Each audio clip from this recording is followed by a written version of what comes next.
क्या राजनीतिक व्यवहार का अध्ययन करने के लिए तथ्य ही काफ़ी? ये एक प्रश्न बड़ी होनहार छात्रा रिया जी ने पूछा है, जो एमए द्वितीय वर्ष में हमारे कुल्लू कॉलेज में है। प्रश्न इतना मौलिक है कि इसको देखकर मतलब मुझे गर्व हो गया कि हमारे युवा साथी इतना फंडामेंटल, इतना बेसिक प्रश्न पूछ सकते हैं और उनकी जो दृष्टि है वो कितनी गहराई में जा रही। तो जितनी मेरी हैसियत है उस हिसाब से मैं इसके विषय में एक उत्तर देना चाहता हूँ। ये फाइनल बिल्कुल नहीं है, आप ढूंढिए, सर्च कीजिए, ज्ञान की निरंतर परंपरा रहेगी। तो मैं कुछ बोलना चाहता हूँ। मेरे हिसाब से किसी भी अध्ययन में, राजनीतिक शास्त्र क्या, किसी भी विज्ञान के अध्ययन में मूल में वैल्यूज ही होती है, सर्वप्रथम मूल्य ही होते हैं।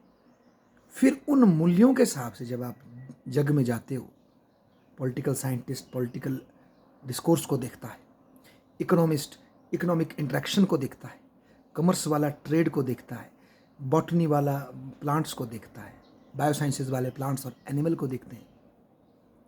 तो उन सब में जो मूल्य वो लेके चले, जो अजम्पशन वो लेके चले, जो हाइपोथेसिस वो लेके चले, जो कंजेक्चर वो लेके चले, उससे तय करेंगे कि उनके इस मूल्यों को टेस्ट करने के लिए, फाल्सीफाई करने के लिए या वेरीफाई करने के लिए, वो आपकी मर्जी है कौन से तथ्य बताए जा सकते हैं।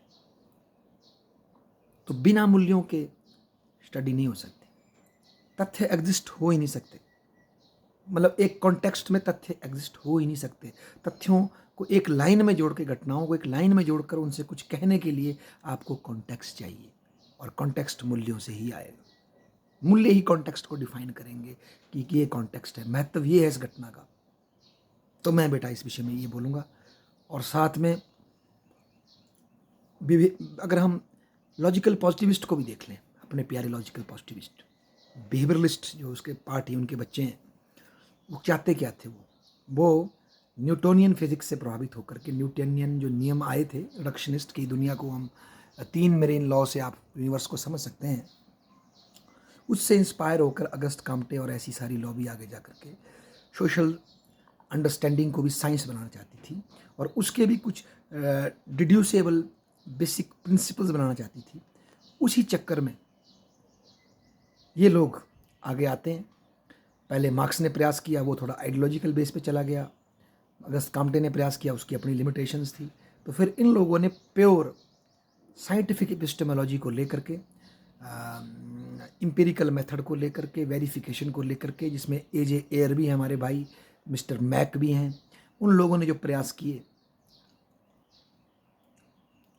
उससे बेसिकली उन्होंने साइंस पे चलने की कोशिश की। और साइंस क्या कहती कि जो भी टेस्टेबल है, जो भी वेरीफिएबल है, जिसका कोई फिक्स मेथड है, इसको टेस्ट कर सकते हैं हम, वही सत्य है। ये अपने आप में साइंस का एक मूल्य है, इसकी भी कुछ मूल्य है, क्योंकि जीवन के इतने सत्य हैं जो हम टेस्ट नहीं कर सकते पर उनको फील कर सकते हैं। तो उस चीज़ों को आप नकार रहे हैं। तो बेसिकली ये लॉजिकल पॉजिटिविज्म भी अपने आप में एक वैल्यू ही थी, जो ये मानती थी कि इस जीवन में जो भी तथ्य आप फिजिकली देख सकते हैं, उसको मेथडोलॉजिकली उसको अंडरस्टैंड कर सकते हैं, लॉजिकली वो उसमें उसका एक विशेष मेथड हो, फिर एक्सपेरिमेंट करके उसको हम देख सकते हैं, वही सत्य है, बाकी कोई सत्य नहीं है, उसको आप डिफाइन नहीं कर सकते। तो बोलने का मतलब ये है कि कोई भी मेथडोलॉजी, चाहे जो साइंटिसिज्म था या साइंस पे जो साइंसवाद का जो कॉन्सेप्ट हम देख रहे हैं, ये भी अपने आप में साइंसवाद है, साइंस के मूल्यों पर आधारित है भाई। एज सच न्यूट्रल नहीं है कुछ भी, दुनिया न्यूट्रल हो भी नहीं सकता, क्योंकि न्यूट्रलिटी है तो सब बराबर है। तो कौन सा फैक्ट महत्वपूर्ण है, कौन सा नहीं है, ये डिफ्रेंशिएट करने के लिए आपको पहले फैक्ट को डिफाइन करने के लिए, इवन फैक्ट शब्द की बाउंड्री तय करने के लिए, उसकी डेफिनेशन को तय करने के लिए you need value, you need, मैं कह सकता हूँ, you need a kind of hypothesis, you need a kind of understanding जो कि वैल्यू लेडन होगी। सबसे बड़ी बात है, साइंटिस्ट भी खुद कहीं ना कहीं जब कोई रिसर्च करते हैं, पॉलिटिकल साइंटिस्ट हों चाहे फिजिकल साइंटिस्ट हों चाहे कोई और साइंटिस्ट हों, उनके दिल में कुछ ना कुछ टच होता है पर्सनल लेवल पर, या उस टाइम की जो डिस्कोर्स होता है साइंस का वो उसको छेड़ रहा होता है उस सब्जेक्ट का, तो उससे वो इंस्पायर होते हैं, सब्जेक्टिवली इंस्पायर होते हैं, समाज के प्रति उनकी क्वेस्ट इंस्पायर होती है, फिर जा कर के वो उस अपने सब्जेक्टिव डोमेन से ऑब्जेक्टिव डोमेन में जा कर के अपनी क्रांति करके दिखाते हैं, अपनी स्टडी करके दिखाते हैं। तो ये जो सब्जेक्टिव और ऑब्जेक्टिव का जो एक डिफ्रेंशिएशन है, ये इतना कॉन्ट्रास्ट है नहीं, इतना दिखाया जाता है।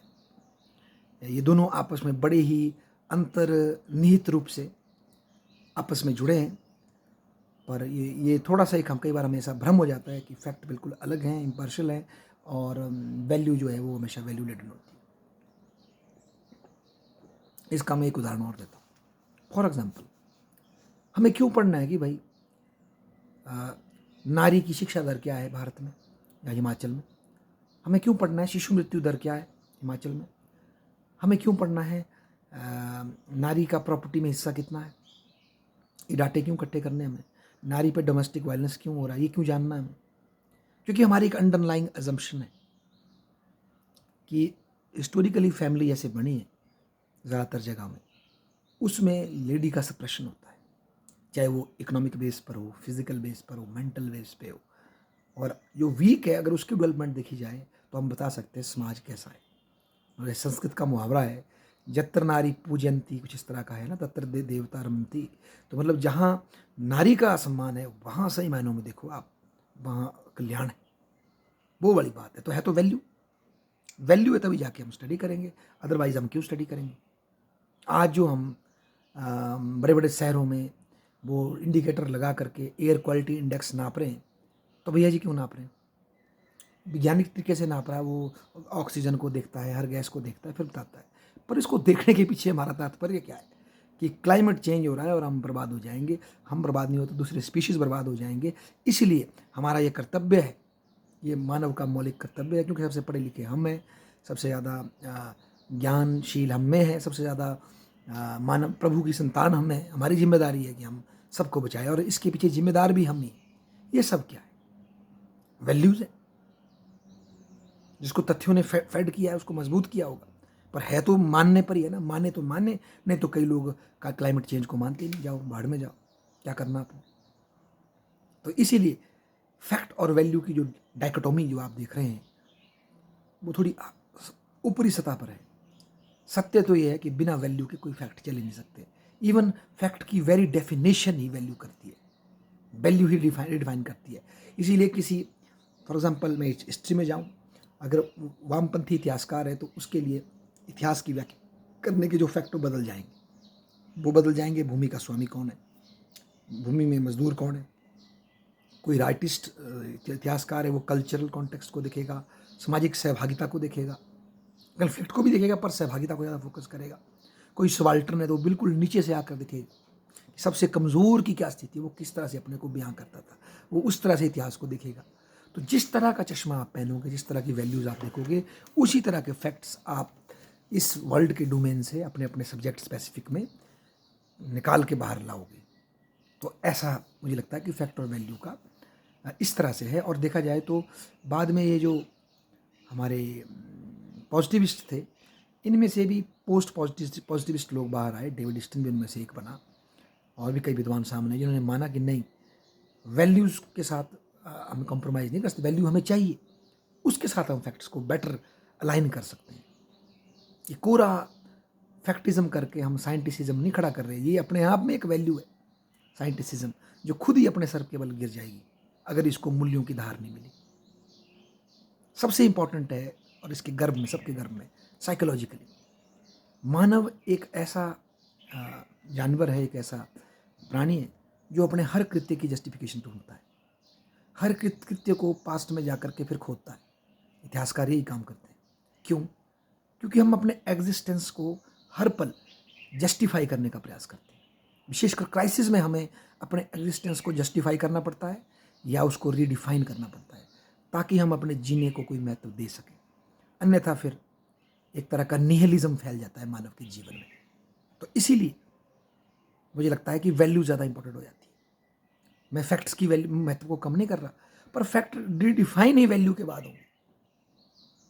जब माँ के कोख में बच्चे का प्राण आएंगे, फिर बच्चा बाहर आएगा, उसके बाद तो उसकी ज़िंदगी डिफाइन होगी। पर वो प्राण ही नहीं अभी आए, वो कॉन्शियसनेस उस बच्चे के अंदर नहीं आई, वो चेतन उसके अंदर नहीं आया, तो वो क्या डिफाइन करेगा? वो क्या कवि बनेगा, क्या पॉलिटिकल साइंटिस्ट बनेगा, क्या वो हिस्टोरियन बनेगा, क्या वो वैज्ञानिक बनेगा? सबसे पहले तो उसको वो मर्म चाहिए अंदर, तब वो फील करेगा। तो ऐसा मुझे लगता है। थैंक यू, धन्यवाद।